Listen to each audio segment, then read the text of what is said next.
দেখুন এখন রাস্তায় কি জ্যাম, জ্যাম মানে কি এখন তো ঢাকা সিটিতে বের হয় খুবই কষ্টকর, কোথাও যাওয়া যায় না, ইচ্ছে করলে জ্যামে বসে থাকতে হয়। যেখানে যেতে লাগে 2 মিনিট সেখানে যেতে লাগে 10 মিনিট। এই দেখুন 3 রাস্তার মোড়ে কীভাবে জ্যামে আটকে পড়ে আছে, মানে বলার মতো চারদিকে জ্যাম। এই জ্যামে মানুষ কীভাবে চলাফেরা করবে বলেন?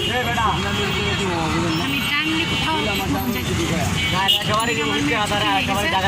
অথচ দেখেন রাস্তায় কী জ্যাম, কখন যে জ্যামটা ছুটবে, মানুষ আর মানুষ, গাড়ি ঘোড়া, উফ পাগল হয়ে গেলাম।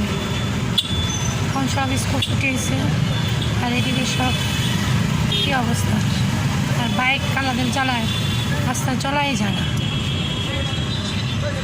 আপনারা একটু দেখেন কী অবস্থা, এভাবে কীভাবে মানুষজন চলাফেরা করতে বলেন? দেখেন ঢাকা এদের কচু ক্ষেতের অবস্থা, কী অবস্থা, কচু ক্ষেতের মোড়ে কী অবস্থা, কোনো গাড়ি ঘোড়া চলতে পারতেছে না, কী অবস্থা। এখানে এই অবস্থা, সারা ঢাকা সিটিতে কী অবস্থা হতে পারে দেখেন। মানুষের চিল্লা চিল্লি, ফাটাফাটি, রিক্সাওয়ালাদের টোকা, আর্মিরা পর্যন্ত কন্ট্রোল করতে পারতেছে না। যে আমরা সাধারণ মানুষ কি দুঃসহ অবস্থায় আছে।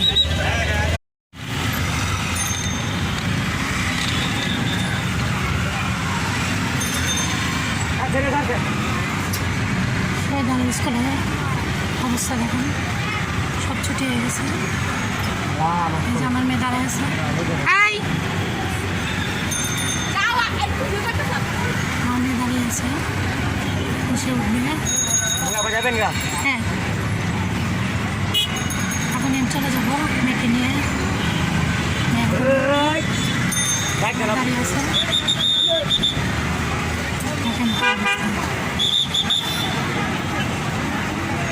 দেখেন কি অবস্থা, জানি না কী করবো।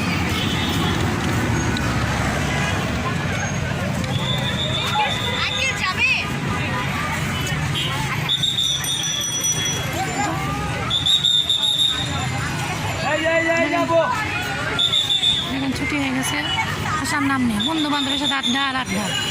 আমি যে তার জন্য ওয়েট করতেছি তার কোনো খবরই নেই। সে হাওয়া খাচ্ছে, হাওয়া খাচ্ছে, সে হাওয়া খাচ্ছে।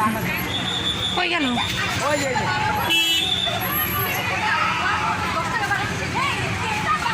বুঝছেন